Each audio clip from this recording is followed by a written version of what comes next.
everybody, I'm Corey Poirier, and I'm a professional keynote speaker. And today on Dove's show, we're going to talk about influence and leadership. Stay tuned. Congratulations! You are tuned into Dov Baron's Leadership and Loyalty Show, the #1 podcast for Fortune 500 executives and those who are dedicated to creating a quantum leap in leadership. Your host, Dov Baron, is the founder of FullMontyLeadership.com.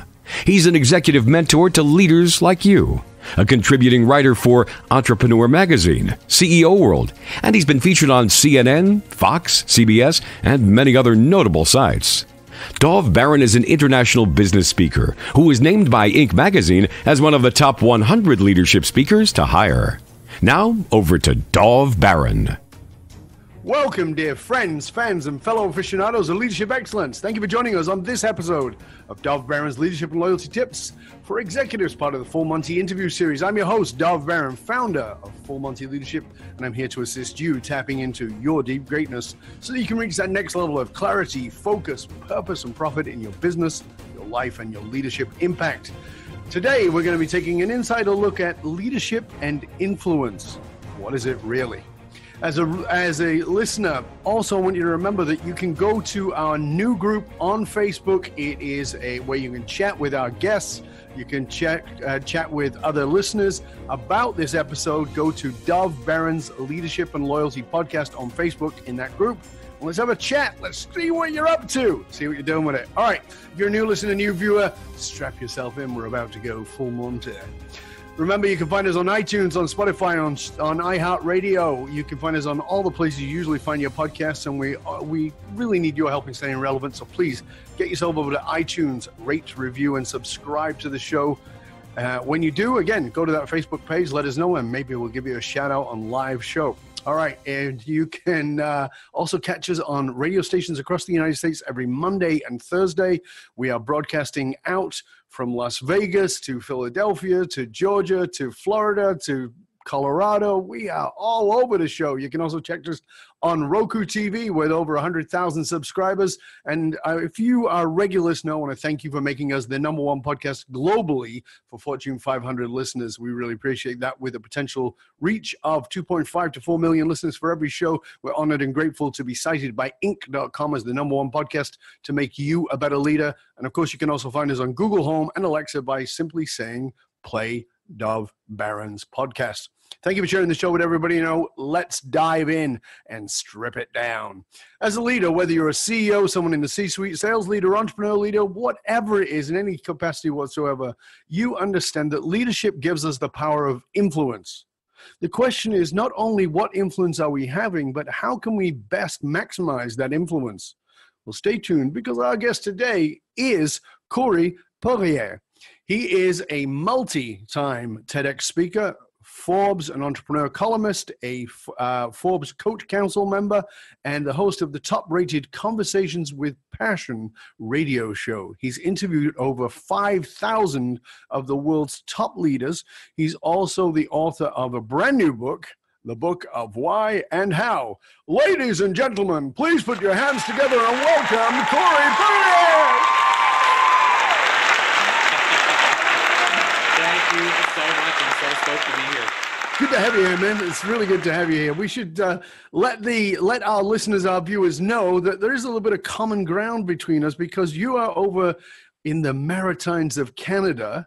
Like you speak all over. You're a very well-known speaker. You've influenced people from all over the world. You've spoken all over the world, but you are still living in the Maritimes of Canada. Tell our audience where you are located. Yeah, so I'm when I'm not traveling, as you mentioned, and that's rare, sadly, but I'm in the beautiful province of Prince Edward Island. And for those that, either do or don't know of it, it's the smallest province in Canada, but it's absolutely, in the summer, I'll add that in, gorgeous here. I mean, you're living on an island, and everywhere you turn, there's a beach, basically. And, there's world-class golf courses here. And it's a gorgeous place to be 8 months a year. And in the other 4 months a year, not so gorgeous. But the lucky part for me is I get to be on the road, and I get to sort of pick and choose where I'm going to be during those months. But yeah, it's a gorgeous little place. And for those of you who don't know, if you have seen the show Annie, that is set in Prince Edward Island, right? Yeah. That's the whole thing is there.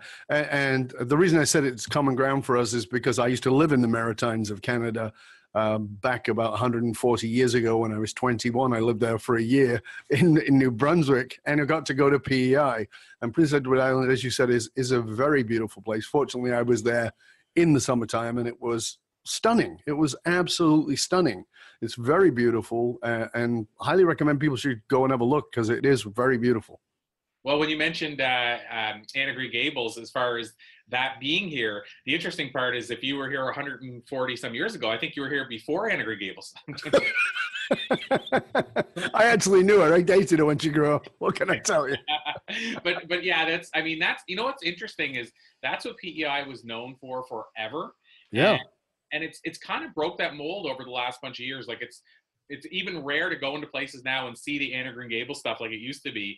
And I think it's good and bad. I mean, it still has the heritage. It's still, everybody knows it. There's still the local Federation Center of Arts is still running, I think, and plays all these years later. Of but course. It's kind of neat to see it's outgrown it a little bit, and it's sort of, it's added some new elements to it.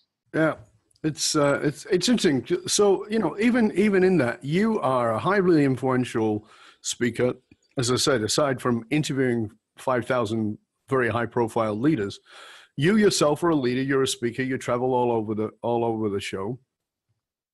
And I think that this is, I've talked about this many times on the show, that I think that we, everything is glamorous from the outside. That's one of my lines, is everything is glamorous from the outside. My stepdad was the manager of a rock band when I was a kid. And it looked very glamorous to people in the audience that this band was a rock band. But I saw them schlepping all the gear, and I saw them sleeping in vans and doing all that crap. There was nothing romantic about it, nothing glamorous about it. You and I have been speakers. I've been a speaker for 30-odd years. We know, like you're sitting in a seat in a plane for way too long. Your bum goes numb. You're eating shit that you wouldn't normally eat. You don't get enough sleep. You're sleeping in a foreign bed that's not your own. You and I talked before we were recording, like we get paid a nice big check for our hour that's actually paying us for 30 years of work. It's not as glamorous on the outside, and on the inside rather, but on the same time is this idea that it is glamorous.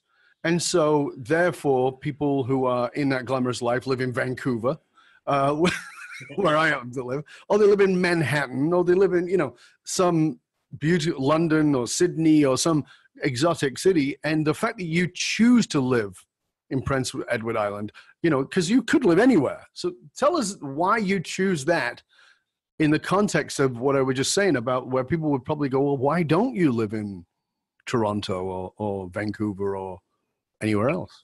Well, it's such a great question. And I will add in the other two places that I lived while doing this career. And neither one of them are really maybe considered the sexiest places, even in Canada. One is Edmonton, and somebody would say, why do you live in Calgary? Not sexy. No, like even Calgary is, most people would say is maybe more sexy in overall scheme. And the other one was Halifax, which a lot of people like because it's by the water, like Nova Scotia. Again, very beautiful, but not a metropolis. Absolutely. So the answer to the question, it depends on which one, but PEI is the one since you asked about it. And Nova Scotia, similar answer, is to be close to family. So that's ultimately, when I moved to Edmonton, that one wasn't about that. It was about, I was a kid. I moved out there when I was 19, and it was about, our mentality was, okay, we're going to work on the oil rigs. Me and 4 other guys drove out 2 vehicles. We're going to work on the oil rigs for 8 months. We're going to draw unemployment insurance, which a lot of people don't even know what that is because they haven't used it. And we thought we were going to live forever off that unemployment insurance and that 1 8-month stint of working on the oil rigs. So that was our mentality. So we drove there. Talk about glamorous ideas, huh?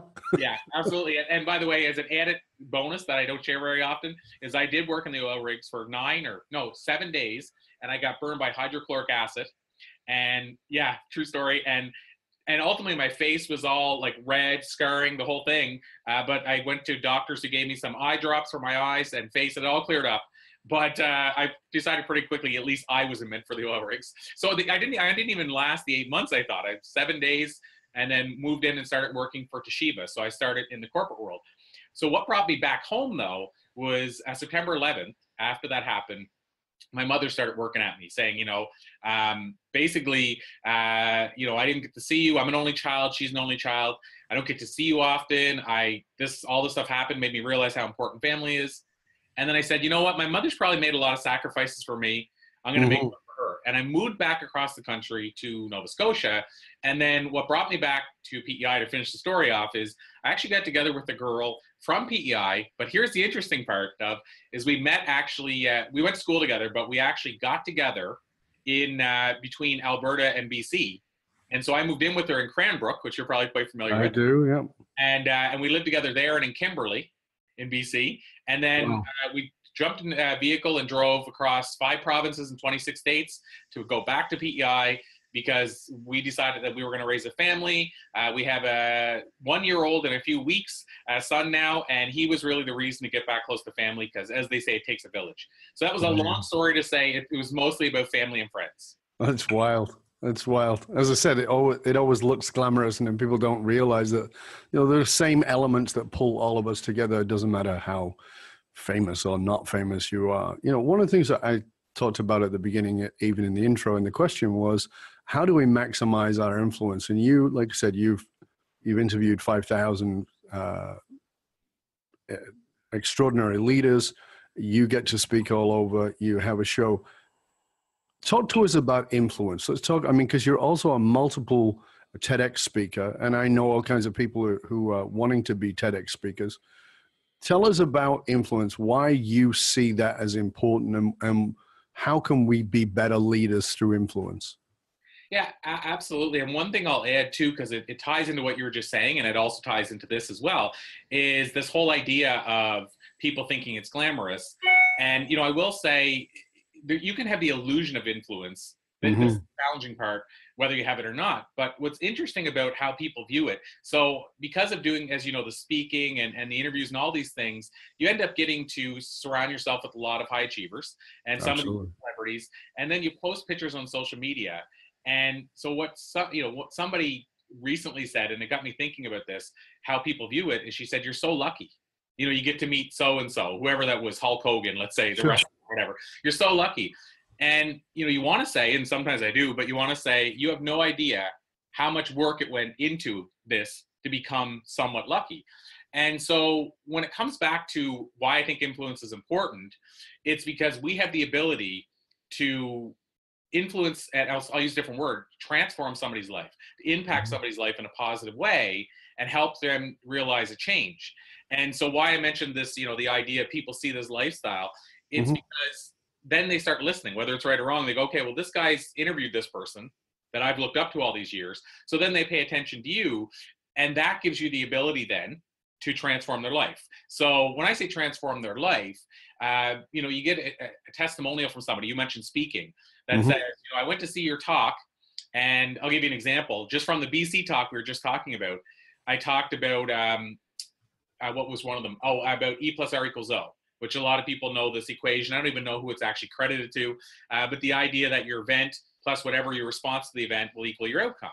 And I shared this at that event, and this lady said she actually used it on her daughter when she went home with 7 and was picking on her 5-year-old brother, and basically explained to the daughter that you're choosing to respond to the event, like he's getting her riled up, you're choosing to respond on it, and so then I'm getting mad at you, and here's the outcome. And she said now all she has to say to the daughter, which is 7, which blows my mind, is E plus R equals O, Rebecca. And she said it instantly. She said, I get the outcome I want. So she said we both win. But the point of that is that's the power of influence. Absolutely. You actually get a chance to reach people that you normally wouldn't reach. You get a chance to, even by the basis of the word, influence a change in their life and maybe have a ripple on them that lasts forever. So, and I always, legacy to me is the ability to live beyond our body. Now that might only be a week longer, that might be 10 years longer, it might be, as Shakespeare, could be how many years longer. But, the fact that we can have this ripple on people. So that lady, let's say her daughter starts using E plus R equals O. I might be gone, at 80, and that daughter might be 50 then, or whatever, 55, 60, and she's now maybe using that with her children. So to me, why is influence important? It's because if we do it in the right way, we have the ability to impact both people individually and have a bigger impact on the world in a more positive way. So yeah, it's one of the things that is a foundation of the work that I do in talking about legacy and living your life on purpose. And you and I talked about this in a previous meeting, was that there's this one example. Most people know that I fell off a mountain, got smashed up. And during that time, really was suicidally depressed. And when I came out of it enough to realize, okay, I need to live my life's purpose.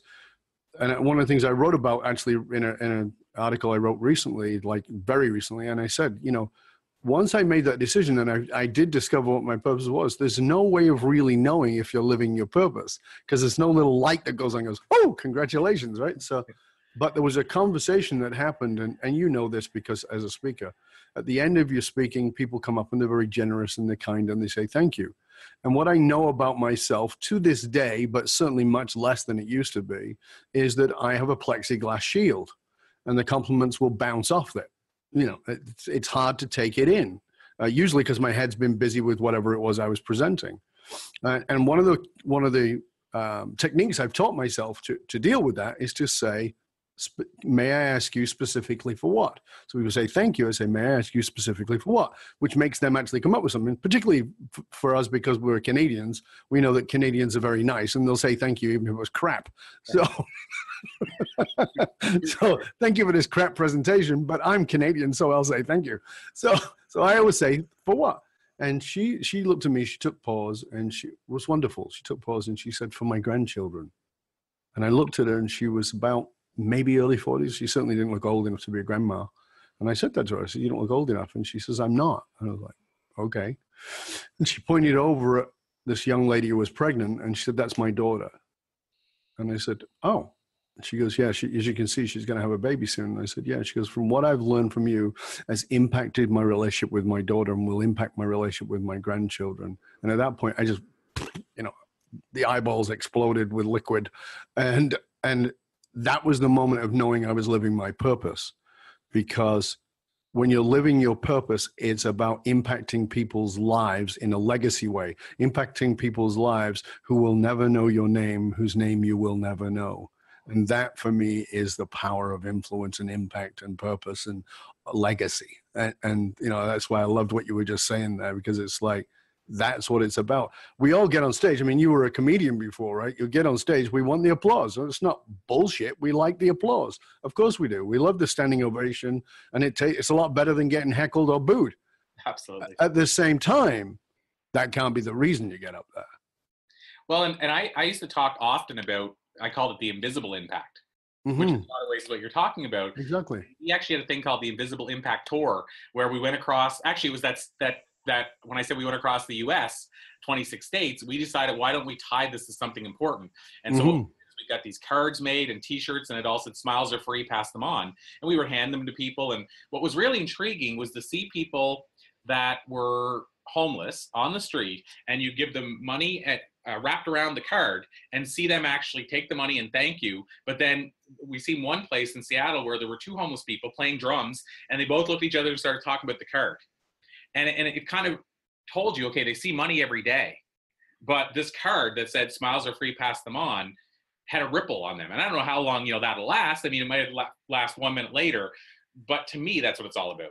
And so it's the invisible impact, because they might share that card with somebody later that day and say, you won't believe this card I got. And then that person smiles. And so to me, it is about that invisible ripple, that lasts longer than us. And like you said, that we'll never know. I mean, there's some you'll know. That lady went up and told you, and her daughter, you're probably going to assume, okay, it's going to impact her in some way. But the child, you'll never know, and they might tell the story. I saw this speaker one time. Yeah, and that woman's grandchild will, as I said, will likely never know my name, and I'm good with that. And I will likely never know that child's name, and that's wonderful. And just if it changes that relationship for the better, that's the test. The test is not the paycheck. The test is not the applause. The test is the multiple generational, as you said, the invisible impact. Absolutely. So that's why I do it. And that's what, to me, true influence is about. And, and just to give one last example on that side, Think about a Gandhi or a Mother Teresa. They will never know, never would have known the extent of who. You know, they might have an idea, okay, it was a lot of people, but they'll never know the extent of who, and they weren't, I don't believe they were doing it for that. But as they said, I mean, Gandhi with a word could have, you know, I basically built up a tribe of people to do whatever he wanted to do with him because he had such a powerful and positive impact on people. You know, that's amazing to me. Well, let's go there for a minute, because as I said, you've interviewed all these great speakers and all these great leaders, and I'm sure many of them have had a significant impact on you. Absolutely. But you know, I give you my example, and then I'll come to yours. When I was a kid, I walked into the living room and I saw my mum crying when I was 10 years old. And I said, "Why are you crying?" Wasn't unusual for my mum to cry, and she had lots to cry about. But she pointed to the TV set and she said, "He's dead." And I looked at the TV set and I did not recognize that guy. He was not a famous person as far as I knew. He wasn't a TV star, a movie star, or pop singer. I didn't know who he was. And then I heard, "I Have a Dream." Wow. And my mom was crying and she said, "He's dead. A great man is dead." And she was crying. And I was so impacted by that this Jewish white woman living in England was impacted by a black man living on the other side of the world in the context of a kid, you know, who couldn't possibly know my mother, was having impact on my mom.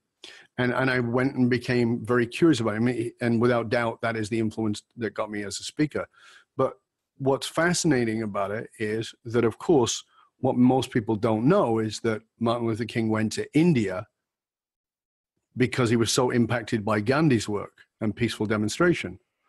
And so what does that mean? What that means is that Gandhi is in direct impact to me being a speaker. And I, like you, because this is one of the things you and I have in common, have trained hundreds of speakers. So each one of those is impacted by Gandhi. You know, so who is that? Do you have one of those threads? Yeah, absolutely. I have quite a few of them, to be honest. But sure. You know, top of mind, and you know, when I think about specific people, you know, I look at somebody like, I mean, I could even use the Martin Luther King thread, like somebody like Robin Sharma, who I'm sure you're familiar with. Of course. And Robin Sharma, you know, cites Martin Luther King as one of the people that inspired him. And Robin Sharma inspired me on two fronts. One, on the speaking side, and I won't say specifically to become a speaker, because I was already doing some speaking, but to go to another level and to realize, you know, what you could do regardless of where you're from. Because I believe, and this is going back to my interview, it was either Port Hawkesbury or Pictou in Nova Scotia that Robin Sharma basically lived since he was 1 year of age. A lot of people know that, you know, voted the #2 leadership guru in the world and based in one of the smallest little places ever growing up. And so that's an inspiration for me. And then on the flip side, he wrote The Monk Who Sold His Ferrari and 11 other books. But that book inspired me to write my first business fable, because it was the first fable I read in a story that not only was entertaining, but actually showed me that you could teach through a story beyond a true story. And so, you know, just one off the top of my mind that I interviewed, being Robin, he talked about Gandhi inspiring him. He actually talked about Bono inspiring him from U2. He's a big music fan. Jay-Z, you know, so those people inspired him and he inspired me. Yeah. So from that perspective, absolutely. I have lots of those scenarios. Zig Ziglar's another one. You know, I'm a big fan of Zig Ziglar. And even to give a story about how Zig Ziglar is probably responsible more than anybody for my career, sales and speaking, is my first real sales job was with Toshiba Canada, and Fortune 500 company, and the total training was a business card. You know, basically it was 25 business cards that were blank, and they said, write your name on it. And then they gave me, for my quote unquote training in the sales room, you'll like this probably, a Zig Ziglar VHS tape. See you at the top. And I watched that tape, and it was the first time I ever seen a motivational speaker / he was really a sales trainer too. And that was a game changer for me. So I saw that, and what happened was I had terrible training from that company. I mean, like I said, I was giving business cards and the VHS tape. And so I had terrible training, but I said, I don't want anybody else to go through that. So basically Zig Ziglar, he, you know, I watched his DVD, or his VHS rather. And essentially I decided that I wanted to be able to train people in the future like that as well. You know, so I mentioned I didn't have any training at all. I took this Fortune 500 company, had these business cards. They basically said, good luck, you know, you'll go out and make it or you'll fail. And so I said, I didn't want that anybody else to go through that. So I saw the Zig Ziglar VHS, and basically that was the game changer. And so I essentially can say that when I finally launched my speaking career a little later, when people said why, it was because of that experience working for this company that really should have had I'm going to say a world-class training. You'd think so. I think it was 58th largest, 48th largest at the time in the world. Yeah. And training again was business cards and a VHS tape. But Ziegler gave me the training I needed and the inspiration and catalyst for saying, okay, if he could teach people, if he could give me that thing that nobody else was giving me at the time, I want to do that for somebody else. So, I mean, that's another example of an invisible ripple. Yeah. I think this is the thing that most leaders, you know, I think that oftentimes as leaders, we can get very focused on the hardline stuff, you know, and that's important, but at the same time, it's recognizing that as a leader, you are a person of influence and impact, and that you can have the best strategy in the world, but if your culture sucks, your strategy is going to die on the vine. If your people skills suck, your strategy is going to die on the. It's all over. And I think that so often, you know, we used to, and you know this because you've spoken HR and I have too, is a lot of the stuff that's put on HR is actually just avoidance of legal and got nothing to do with the people. And I always say, when I work with CEOs, you and I do this, coaching CEOs, and I'll say to a CEO, who's the head of HR? And they'll tell me, and I go, wrong. And they go, I don't care who it is. And I go, wrong. And they go, no, it is. And I go, no, it's not. And they go, who is it? I go, it's you. And they go, what do you mean? It's me. I'm not, you know, I have a, no. You, by influence and impact, are the walking, talking demonstration of what human resources are. Not human logistics, not human avoidance of legal, but actually being a human and showing what leadership is. And most leaders don't even consider that as an important factor. They don't even think about, oh my God, yeah, guess people are looking at me. Yeah, you think? And you know, when you say that, what comes to mind immediately is another, I'm going to call her I'm going to say a pretty well-known celebrity leader now in the scope of the business world, but Arlene Dickinson. So for Dragon's Den. And I asked Arlene, I said, when you take on a client, a marketing client, what's the key thing? What makes you decide? And she said, well, I'll tell you this much. If the CEO won't be involved in the marketing, they say, oh, that's for the marketing department, then I will not work with that client because it will fail 9 days out of every 10. And so she said, I have no desire unless the CEO or the leader, whoever that is, agrees to take this on and buys into it and is involved in the whole process, because she said otherwise it's just going to fail at the marketing's doorstep and the marketing people are going to get blamed for something they had nothing to do with. Right. So it was interesting that with Arlene, you know, that was one of those moments, like you said, where the CEO, if they don't get that, then the whole thing's going to fail. Yeah, it's fascinating. Now, tell us about your new book. Your new book is the Book of Why and How. Tell us about that. Yeah, so the Book of Why and How was essentially written as kind of a, you know, I'm going to call it, for lack of a better way of saying it, I looked at it as a way to distill all this information that it's taken me these thousands of hours and literally thousands of interviews to acquire. And the approach with the book was to basically start off with your why. You know, you were talking about living on purpose, and I believe it all starts there. And if somebody isn't living their purpose, then the rest doesn't matter. And so what happened is I realized a lot of people were coming to me saying, how did you find your passion? And so I wanted to distill this in a book because I felt that was the best way for it to have a ripple effect. And so what happened was I wrote this book, and the why part was, the part of it is basically saying, here's the strategy that I've used and others have used to find their why, and here's how you can use it. So that's how the book is sort of opened. Then it goes into the strategies I've learned after all these interviews. So what are the common traits and habits, some of what we're talking about here. And then finally, it finishes off with how can you run a business that's a little more enlightened, you know, so I'll call it an enlightened business. And so that's essentially what the book was. It was basically all these years of me living on purpose, learning all these things, and trying to do it in a way that was more holistic. And then how can I share this with other people? So that's what the book is, my way of finally sharing that. And then the other part that I often forget to mention is at the back, which is really cool. We included 400 plus interviews 400 plus quotes by basically close to 10% of the people that I have interviewed. So we took the best quotes, we culled them and said, what are the quotes that could change a life? Just one quote on their own, and essentially dedicated the last section to sharing those quotes in that type of format. So you get like a glimpse of our interviews at the back of the book, essentially. So that's the book in a nutshell. That's fabulous. So, one of the things you talked about was it's the culmination of your learning. Absolutely. So in that context, life is learning, and we both know that. We're always learning, we're always trying to grow, we're always trying to develop, at least good leaders are. What's one of the major mistakes you've made that you now can see and go, you know what, if I'd have done that, it would have been better, quicker, easier, whatever the term might be? So I reflect on this a lot these days, but I didn't at the time, of course.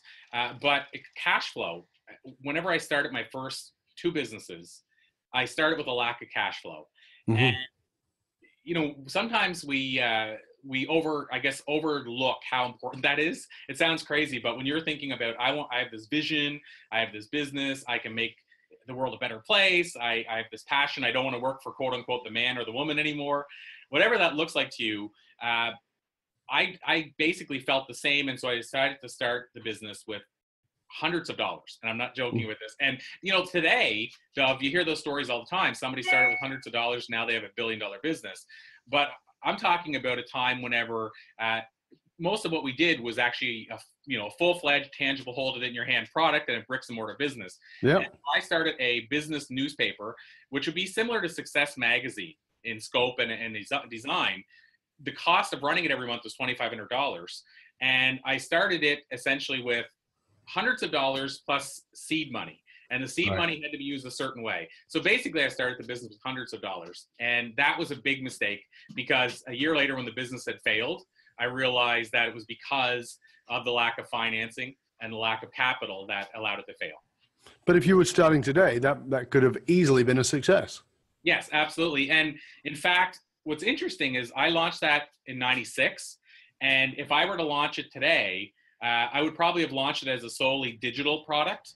Yeah. And what's interesting to me is '96, I was even saying, how can I do this? I see people doing these things online, and I'm going to explain why I say that in '96. And I'm like, why can't I do that with the publication? And what's funny is I was way ahead of my time in '96 thinking, because I was using dial-up internet. So the whole point is it would have failed, because most of us are using dial-up. So the view of gorgeous paper wouldn't have worked. No. But I guess the key thing is if I would have had that paper or publication going for another 5 years and transitioned online, I would have been way ahead of the game. Sure. So I didn't do that. So I had a, just hard copy publication, and you couldn't do that for hundreds of dollars. Like you said, now you easily could. So just a change. Yeah. Now, and with dial-up, it would have been, I'm just going to download my newspaper. Ba-ding, ba-ding, ba-ding, ba-ding. I remember the AOL noise. I will say, it's kind of funny. I remember that when I was in that, I was in this entrepreneurial program where we got the seed money from, and there were people in that program, and basically we were using dial-up, and I remember somebody snuck into the room where the internet was, and they were on Playboy, and Playboy existed then, but they're like, I heard them like complaining in the room going, oh my God, I want to see the picture. And you hear ding, ding. Exactly. I went in to see what was going on. And it would come down in exactly. The code would color as you went through. Absolutely. Yeah. It was anyway, it's quite the experience. But yeah, so I could have done it now, but my regret is that I started with too little cash flow. So, one of the things, a common question that one hears on podcasts, you get interviewed a lot, I get interviewed a lot, is if you could go back and advise your younger self, what would the advice be? So I'm going to ask you that, but then I'm going to ask you a twist on that. So if you could go back and give your younger self advice, would it be, don't do this bloody paper with hundreds of bucks? Would it be that, or would it be someone else? That would certainly be a big part of it. I would say make sure, I don't believe that you should be cash rich. Like, I think there's a hunger that comes with starting a publication or any kind of business with less cash flow than, the billionaire that says, I'm just going to start this business for fun, or the person that wins the lottery and says, I'm going to start this dream business. So I do like the idea of bootstrapping. You know, maybe it means getting investors, but maybe you don't have all the money. But I think that starting a business with enough cash flow would be a piece of advice I would give people. But the second thing I would say is learn what the people that are doing well, what you want to do, learn what they're doing, and for sure. find a way to incorporate that. Find a way to learn from that and apply that. So now let's flip it. And the flip is this. What is if your 70-year-old self could come back in time and give you advice, looking at you and being aware of who you are and how you live and what you do and all those things, what do you think your 70-year-old self might say to you? So this is an interesting question because my latest TEDx talk is about what would you tell your younger self? And so this is about asking this exact question, which I've asked thousands of times. And so what I would tell my younger self, I think is basically what I'm going to say most of the highest of achievers, when I've asked them, say they would tell their younger self.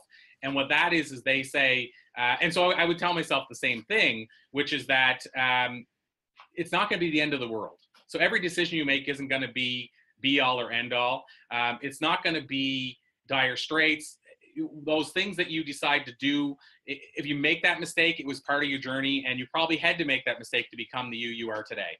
So really what I would say is don't take yourself and your decisions so seriously, and it's okay if you decide something and it's the wrong decision. It's not going to be the end of the world. So I guess I would say you get a do-over, and it's not the end of the world. Don't take things so seriously.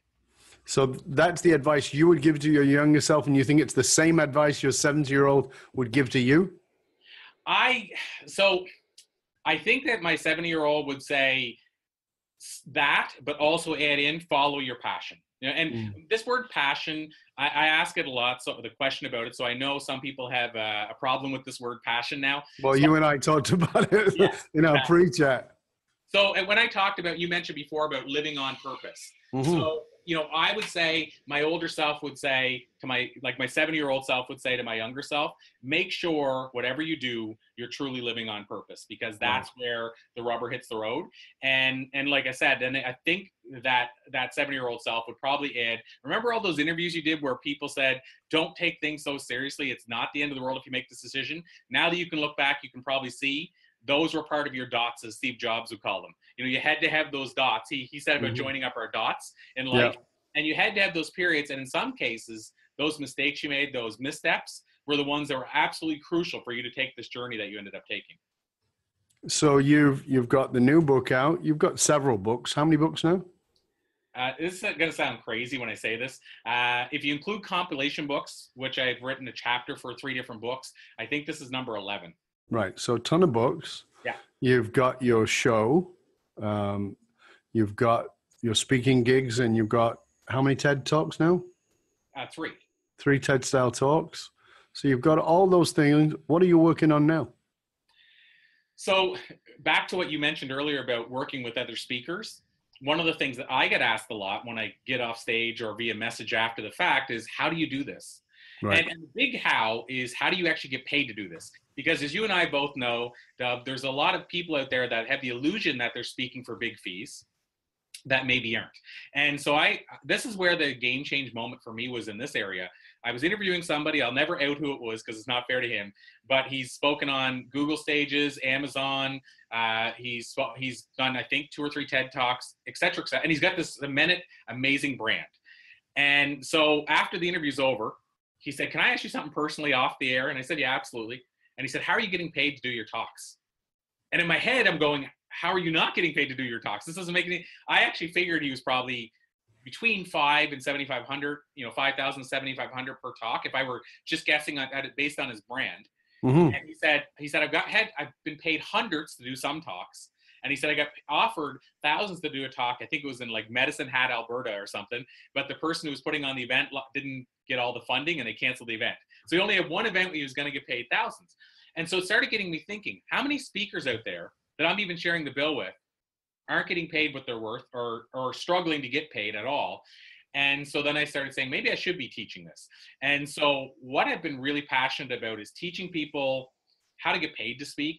And I always coin it with get paid to speak to and also impact thousands. Because I don't believe, as you said earlier, I don't believe it should be about the money, but I do believe that these people that aren't getting paid, there's, sometimes they might walk away from speaking and they might be the most, one of the most important speakers in somebody else's life, and they leave before it happens because they can't pay the bills. So I still think it's crucially important. And so one side is I'm helping other people get into speaking. And then the other question that probably doesn't surprise you that I get asked now just as often is, how can I get my TEDx talk in front of a TEDx event and get on a TEDx stage? And so I added in a program based around that. Because it's strange, it sounds strange, but there is an actual system that you can apply to secure a TEDx talk. Now, when I say that, it's never going to be absolute or all the time, but just to put it in perspective, I've been considered, and when I say considered, I mean somebody nominated me, I applied, or they reached out to me for 6 TEDx events, and I've spoken at 3. Right. So that's a 50% success ratio. To put that in perspective, there are some larger TEDx events that I've either been involved with or I know people that are involved with where thousands applied, and they never really select more than 10. Is typically Nope. So that means, if you're a part of that group, you have a 1% chance. Mm-hmm. Yet using the system that worked for me, so far for me personally, it's been a 50%, and now we're testing it the first round on other people. So I'm excited about bringing that to the forefront. And it's not that hard of a system to use, and it's not really one of these things that's out there and far, that you have to use this whole system that takes you months to put in place. We're talking something that is just a matter of 8 simple steps. So I'm really excited about those 2 things. That's what I'm working on the most these days. Fabulous. I mean, actually, in the context of that, I actually have a sort of very first-hand experience of that, and that I know somebody who puts on one of the bigger TEDx's in the United States. And one of the largest ones overall is here in Vancouver, which is the Stanley Park one, which I think is 16 or 1,700 people in the audience. It's huge. But one of the things that most people don't know is, as a general rule, people look at me all the time and say, why haven't you done a TED Talk? And there's several reasons, but one of the reasons is I'm a speaker. That's my disadvantage. And people are like, what are you talking about? Isn't that your advantage? Nope. Actually, if you go talk to the TED community, they don't want speakers and they don't want consultants. And I'm both. So it's actually against me. And they go, well, can't you say you're not? I go, have you heard of my name? Absolutely. My name is not exactly a common name. And if you just put me into Google, there's going to be not 10 or 20 or even hundreds, but thousands of videos. It's like, I can't really pretend I'm not a speaker. That won't fly. So, and knowing that process that you're talking about can make all the difference in the world. Well, and to your point too, Dov, we're talking about the TED, whether it's a TEDx organizer or whether it's the main TED event. We're talking fairly savvy people. They're going to go and Google. If nothing else, they're going to say, who is this? They're not dumb enough to go, oh yeah, it seems like a nice person. So you're right. It's an interesting subject.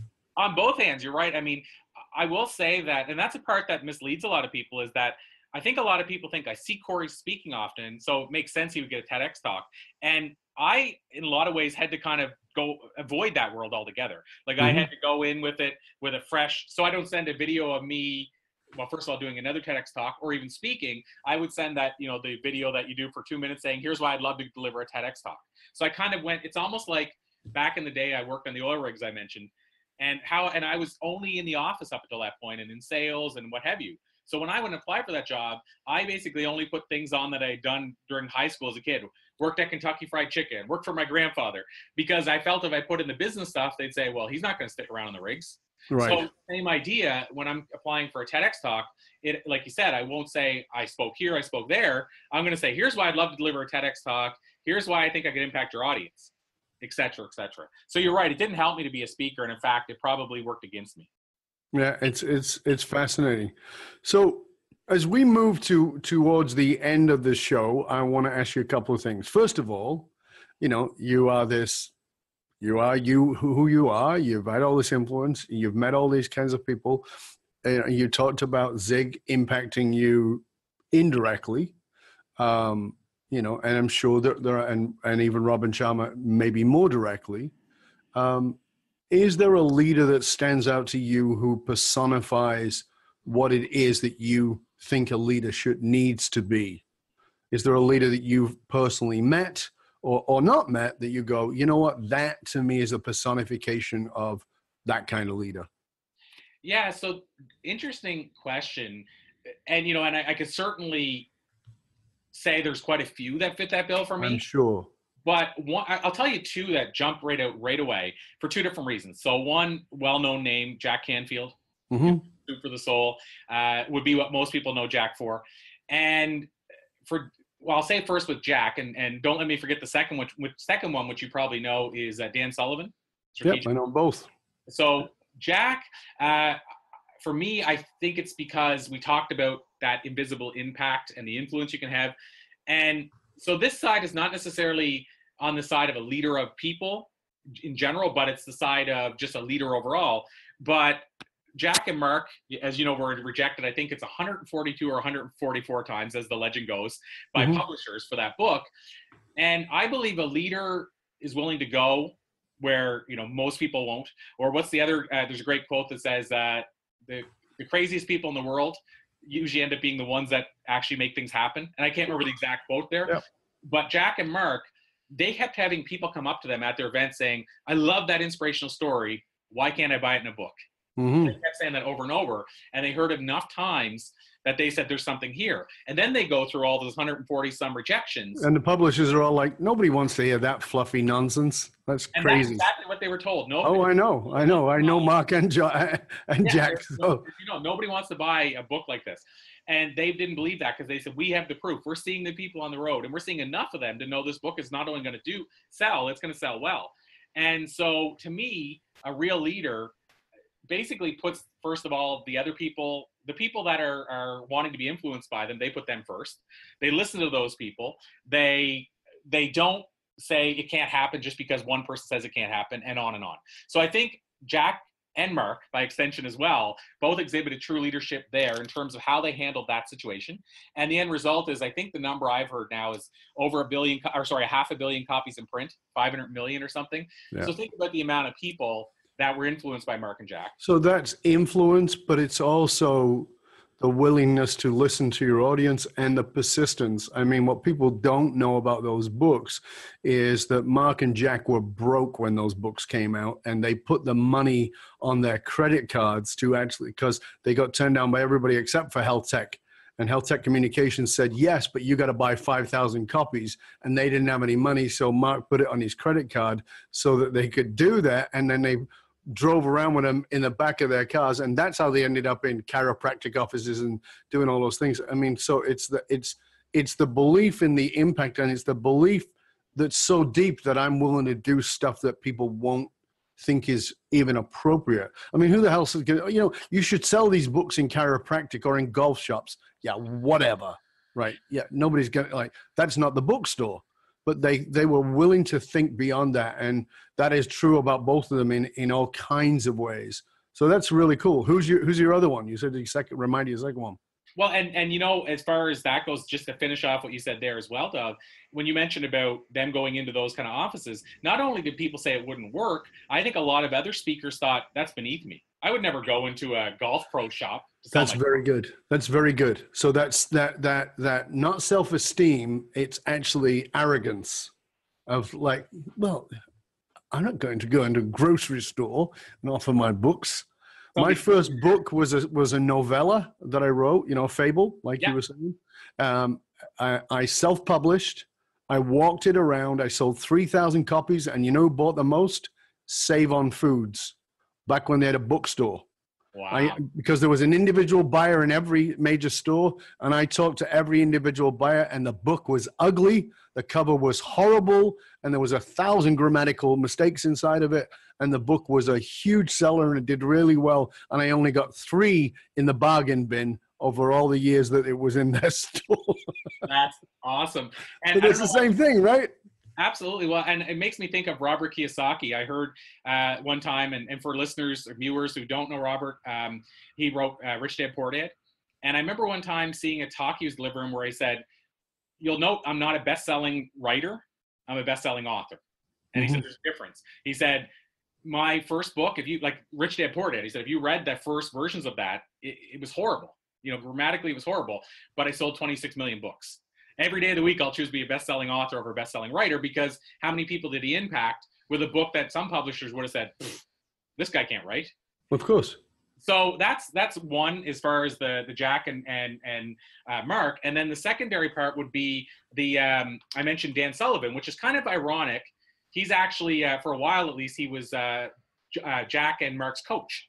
Yep. Ironic, but strategic coach. So we've had Dan on the show in the past, and what I love about him is his approach, similar to Michael E. Gerber, who wrote the E-Myth. Again, for a lot of people who want to discover a great book, which I think ties into leadership and entrepreneurship. And so, and there is a new updated version of it too. Yeah, absolutely. And I think I have that one. I even have his, he has the E-Myth Manager, I think, and the E-Myth Entrepreneur.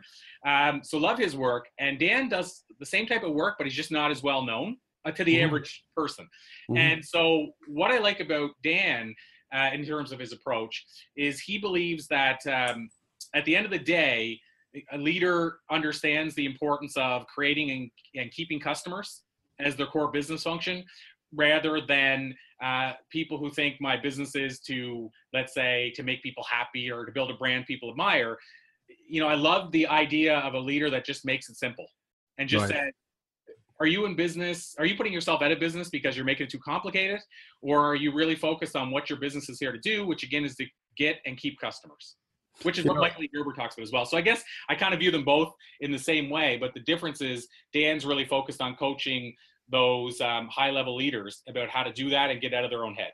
But, you know, you just made a really great point on it as a sub point that I think most people will miss unless we bring it up. And that is this. You talked about Kiyosaki saying, I'm a best-selling author, not a best-selling writer. And there are many writers who don't have any money and have not impacted all those lives, but he has a boatload of money and he's impacted a boatload of people and done amazing influence. And you talked about people know Michael Gerber and less people know Dan Sullivan. I actually know quite an inside track on Dan Sullivan, and the kind of money that guy makes would make Michael Gerber look very poor. So again, is it, you know, I know that I'm more famous than some of the people I know who make a lot more money than me.